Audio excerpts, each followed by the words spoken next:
یہ تو بہت آسان ہے،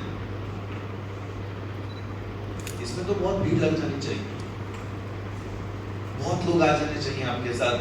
آپ تو بول رہے ہیں کہ ایجوکیشن فار آل، اور آپ کے ساتھ تو لوگ کھڑے ہو جائیں گے.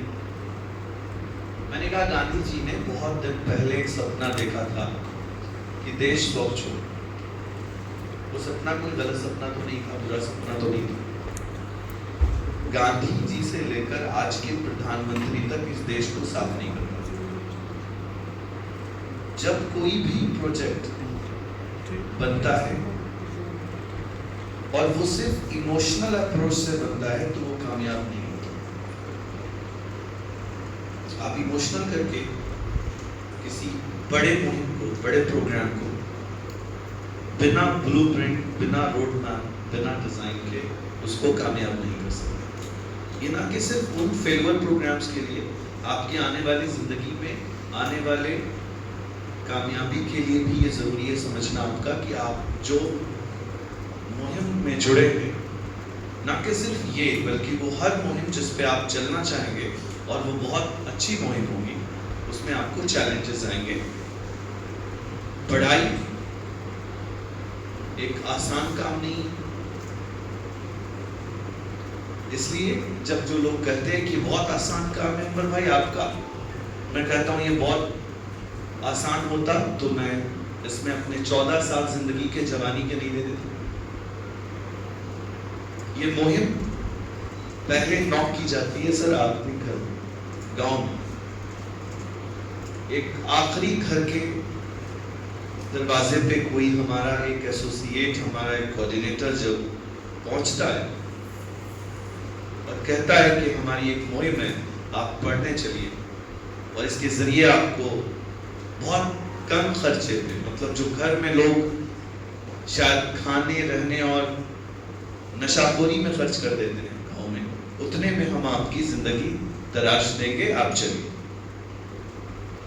تو ایک بندہ جو آپ کے پاس گھر کے دروازے پہ دعوت دینے جاتا ہے، اس کو آپ شک کی نگاہ سے دیکھتے ہیں، اور جب آپ مان جاتے تو آپ کے خاندان والے شک کی نگاہ سے دیکھتے ہیں، آپ کا محلہ شک کی نگاہ سے دیکھتے ہیں، آپ کا گاؤں شک کی نگاہ سے دیکھتے ہیں. ایک چلے جوان بڑے مشکل سے 10 میں سے ایک بچہ اس مہم سے جڑتا ہے، بات کو سمجھتا ہے، مانتا ہے، اور وہ اس امید سے آتا ہے کہ چلو دیکھ لیتے ہیں کچھ ایسا ہو بھی سکتا ہے. پھر وہ کاؤنسلنگ میں آتا ہے. کاؤنسلنگ کی پرکریا میں جب وہ شامل ہوتا ہے اس کو باتیں سمجھ آتی ہیں. ان میں سے بھی 80% بچہ راضی ہو جاتا ہے اور 20% وہاں فلٹر ہو جاتا ہے. جو بچہ 80% راضی ہو جاتا ہے آگے بڑھنے کے لیے ہائر ایجوکیشن میں، اپنے خود کو انرول کرنے کے لیے، وہ کاؤنسلنگ کے بعد جب گھر جاتا ہے تو لوگ کہتے ہیں ایسا ہو ہی نہیں سکتا. اس کو ایسی ایسی ڈراؤنی باتیں بتائی جاتی ہیں کہ آپ کا کڈنی نکال لیا جائے گا، آپ کا گردہ نکال لیں گے، آپ کی ڈگری پر رکھ لیں گے، آپ سے بعد میں پیسے لے لیں گے. اتنا ڈراتے اس کو. کنسٹرکشن بہت مشکل ہے اور ڈسٹرکشن بہت آسان، کہ ہم نے بہت محنت کیا ہو اس کی کاؤنسلنگ میں، اس کو ایک جھٹکے میں کسی نے ایک لائن ایک اسٹائل میں کہہ دیا، او مائی گاڈ آپ بھی آ گئے، اب تو آپ گئے بھائی صاحب، گردہ نکل گیا. تو وہاں سے پھر چیلنجز شروع.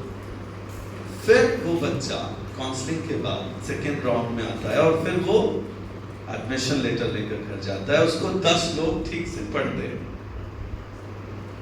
اور پھر رپورٹ کرے. آپ یہ پہلے اس دروازے سے لے کے یہاں تک کے سفر میں آپ وہ نصیب والے بچے ہیں جس نے اپنے خواب کو دیکھا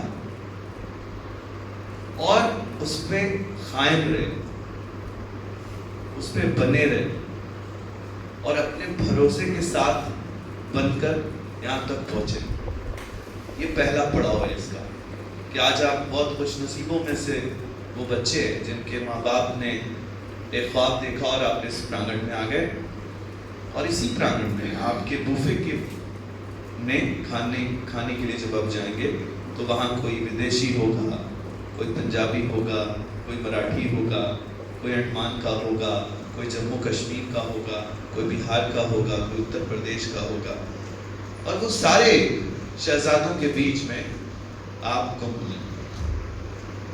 کوئی آپ کے ماتھے پہ لکھ کر نہیں بھیجا گیا کہ آپ کوئی مڈل کلاس لوگ ہیں، آپ کوئی غریب لوگ. تو میں سب سے پہلا اس کلاس میں جو آپ کو ایک گائیڈنس دوں گا کہ آپ اس کیمپس میں اپنے غربت کا گانا مت گانا، بلکہ نہ کہ اس کیمپس میں اپنی پوری زندگی میں کبھی کسی کے سامنے غربت کا گانا مت گانا، ورنہ لوگ اس سے مزے لیں گے، اس میں تمہیں کوئی سولوشن تو ملے گا. تو جو کچھ بھی تھا ہمارے اور تمہارے بیچ میں، وہ پریوار روزمائی تھا، اور ہم نے اپنا بیٹا بیٹی بیاہ دیا، اس کو یہاں بھیجو، رخصت کر دیا. اب وہ 4 سال کی جو رخصتی ہوئی اس کی یہاں کے لیے، اس میں کسی کو اپنا فائنینشیل گانا گانے سے اچھا ہے کہ آپ اپنے لیٹر پہ لکھی باتوں کو غور سے پڑھیں اور اس کو ایگزیکیوٹ کریں اور اس میں کامیابی حاصل کریں. تو آج کا جو دن ہے آپ کے لیے وہ سچ میں بہت مبارک بات کے لیے آپ مستحق ہیں کہ آپ یہاں تک پہنچنے میں تو کامیاب ہوئے، لیکن یہاں تک پہنچنے کے بعد جو پنجاب ٹیکنیکل یونیورسٹی کا جب ہم سکسیس ریشیو دیکھتے ہیں تو آپ کو پتا ہونا چاہیے کہ 65% 70% بچہ اس میں پاس ہو. اگر آپ اس 65 اور 70% میں شامل ہیں تو آپ کامیاب، ورنہ پھر ایک تیسرا پڑاؤ جو ہے کہ آگے 4 سال میں آپ فیل ہو گئے. تو فیل والے وہ 30% بچے وہ ہونے چاہیے جنہوں نے کیمپس میں رہ کر اپنی زندگی کے 4 سال دینے کا فیصلہ نہیں کیا. آپ کا تو مقصد ہی ہے صبح اٹھنا، پڑھنا اور رات تک سوچنا، پڑھنا اور پھر اسی کے ساتھ جینا. تو آپ کو 70% والے رزلٹ میں 80% والے رزلٹ میں نہ آنے کی تو گنجائش ہی نہیں ہونی چاہیے. اب بہت بچے کے دماغ میں یہ بات پہلے تھی کہ ہم کس کیمپس میں جا رہے ہیں، کیسا وہ پرانگن، کیسی وہ جگہ. آپ جیسے گھسے ہوں گے آپ کو تھوڑا اچھی سی فیلنگ آئی ہوگی. اب جب یہاں آپ کا 4 سال گزرے گا ان کے بیچ، جو شاید جن کو میں ہمیشہ کہتا ہوں کہ بھائی وہ امیروں کے شہزادوں کے بیچ ہمارا بھی ایک بچہ پڑھ رہا ہو، جن کے ماں باپ نے ان کو یہاں سے گاڑیوں میں لدھیانے کے شہروں سے یہ کھنہ ہے، اور یہ بھی لدھیانہ میں ہے لیکن شہر تھوڑا لدھیانہ سٹی سے لوگ آتے ہیں یہاں پڑھنے کے لیے. میں نے دیکھا کئی بار بڑی گاڑیوں میں، آڈی میں، مرسیڈیز میں، کئی بڑی گاڑیوں میں، فارچونر میں، انووا میں بیٹھ کر ان کی اولادیں یہاں پڑھنے آتی ہیں. اور انہی کیمپسز میں ایک کیلا والا، پھچکا والا، پانی پوری والے کا بیٹا، چھوٹے سے کسان کا بیٹا ایک اس مہم کی وجہ سے یہاں پڑھ رہا ہے تو گاؤں میں بیٹھے دلالوں کے کلیجے پہ سانپ لوٹ رہا ہے کہ کیسے یہ ہمارے کاندھے سے کاندھے ملا کر کھڑے ہونے والا بچہ نہ بن جائے، کیسے یہ بچہ ہمارے ساتھ پیرللی انجینئر نہ کہلانے لگے، ڈاکٹر نہ کہلانے لگے. اب ذمہ داریاں بہت ہیں آپ کے سر پہ کہ آپ خود کو ثابت کریں، ان سب کو جھوٹا ثابت کریں، اور آپ ایک عبادت کا حصہ بنیں. اور وہ عبادت کیا ہے کہ جو چیز آپ نے خود کے لیے پسند کی، یہاں آ کر اسے فیل کیا، وہ جو چھوٹ گئے ہیں اب تک، جو گمراہ ہو گئے ہیں، ان کو یہاں تک لانا بھی ایک عبادت سے کم نہیں.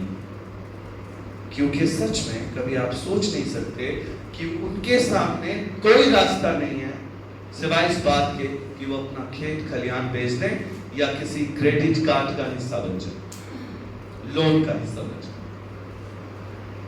یا تو وہ لون کا حصہ بن جائیں گے یا کسی پرائیویٹ یونیورسٹی گرانٹ کمیشن کا حصہ بن جائیں گے. شاید کچھ اچھی ہوں کچھ بری ہوں، لیکن بہت کم چانسز ہیں کہ وہ ایسے پلیٹ فارم پہ آ پائیں گے جہاں پہ آ پائیں. یہاں پہ مجھے سر نے بتایا قریب 10 ملکوں سے بھی زیادہ بچے یہاں پہ آتے ہیں، 15 ملکوں سے۔ اب ایک بات بتائیے، جس پرانگن میں آپ کو میں نے یہاں لایا اور جس کمٹمنٹ کے ساتھ لایا، 15 ملکوں کا بچہ اگر اس ملک میں آ کر اس پرانگن میں پڑھتا ہے تو میں اویس انور اس بہار کے، جھارکھنڈ کے، بنگال کے، انڈمان نکوبار کے، جموں کشمیر کے اور دلی کے جھگیوں میں چھوٹے چھوٹے گرانوں میں رہنے والوں سے پوچھنا چاہتا ہوں کہ اور کیسا انسٹیٹیوشن چاہیے۔ وہ مجھ سے پوچھتے ہیں کہ انسٹیٹیوشن کیسا ہوگا؟ بھائی یہاں آ کر دیکھو، جہاں 10-15 ملکوں کا بچہ آ کر پڑھتا ہو، ہم آپ کی اولادوں کو ان کے بغل میں، ان کے بازو میں بٹھا کر پڑھانا چاہتے ہیں۔ یہ کوئی آشرم نہیں ہے، کوئی آشرم کا کانسیپٹ نہیں ہے، کوئی مدرسے کا کانسیپٹ نہیں، کوئی خاص جاتی، کوئی خاص دھرم کا کانسیپٹ نہیں۔ ہندو، مسلم، سکھ، عیسائی، کسی جاتی، کسی دھرم کا بچہ اس شکشا کے مندر میں، شکشا کی عبادت گاہ میں آ کر پڑھ رہا ہے، اس کے سپنے پورے ہوئے۔ اب آپ مجھ سے یہ پوچھیں گے اگر آج ہی شروع میں کہ میرا 4 سال بعد کیا ہوگا، 3 سال بعد کیا ہوگا، تو اس کا جواب بہت سادھارن نہیں ہے کہ آپ کیا بنیں گے اور کیا بنا پاؤں گا میں آپ کو۔ اس کا ایک جواب ہے، اور ایک جواب میں ہمیشہ پلیسمنٹ کو لے کر کے، آپ کی نوکری کو لے کر دیتا رہا ہوں، اور وہ ایک جواب ہی کافی ہے کہ آپ یہاں کیوں آئے۔ وہ ایک جواب ایک اداہرن سے ہے جو سب کے لیے بہت کارگر ہے۔ اور میں ہمیشہ اپنے رپورٹنگ کیے ہوئے بچوں کو یہ کہتا ہوں کہ اس جگہ اب آپ کیا بنو گے، اس ڈپینڈ آن یو۔ اس میں نہ ہمارا کوئی رول ہے، نہ گرکیرت سر کا رول ہے، نہ پروفیسرز کا رول ہے۔ کیا بنو گے؟ ایک عبادت گاہ، ایک مندر کی دیوار دوسرے مندر کی دیوار سے پوچھتی ہے۔ ایک مندر کی دیوار دوسرے مندر کی دیوار سے پوچھتی ہے۔ ایک سنگمرمر سے بنی مندر کی دیوار دوسرے سنگمرمر کے بنے مندر کی دیوار سے پوچھتی ہے۔ ایک سنگمرمر دوسرے سنگمرمر سے پوچھتا ہے کہ تجھ میں ایسا کیا ہے میرے بھائی